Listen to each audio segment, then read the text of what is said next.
হঠাৎ করে কাকা এসে বলল রেডি হ। আমার তো শুনেই আনন্দ লেগে গেল। তাই আমি চটপট রেডি হয়ে গেলাম 5 মিনিটের মধ্যে। তারপরে আমরা বেরিয়ে পড়লাম। কাকা আমাকে বলল যে আমরা আজকে রক্ষা কালীতলায় যাব। তো শুনে আমার আরও ভালো লেগে গেল যে আমরা অনেক দিন পর মায়ের মন্দিরে যাব। তাই আমি ভাবলাম আমি একা কেন যাব, সাথে তোমাদেরকেও নিয়ে যাই।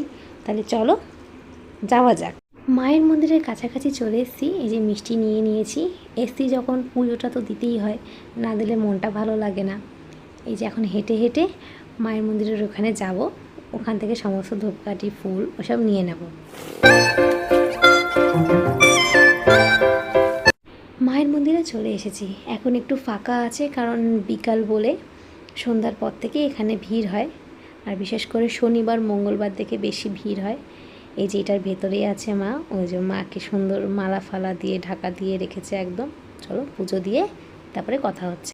আমার পুজো দেওয়া কমপ্লিট। এ দেখো একটা ছোট্ট বাচ্চা আছে এখানে, অনেক সুন্দর দেখতে, কিউট। আমার তো খুব ইচ্ছে করছিল বিড়ালটাকে নিয়ে বাড়ি চলে যাই, কিন্তু ওইখানেই থাকে মায়ের কাছে, ওইখান থেকে সরে না কোথাও। যাই হোক, আমাদের পুজো দেওয়া হয়ে গেছে। আমরা এবার বেরিয়ে যাচ্ছি, বাড়িতে চলে যাব।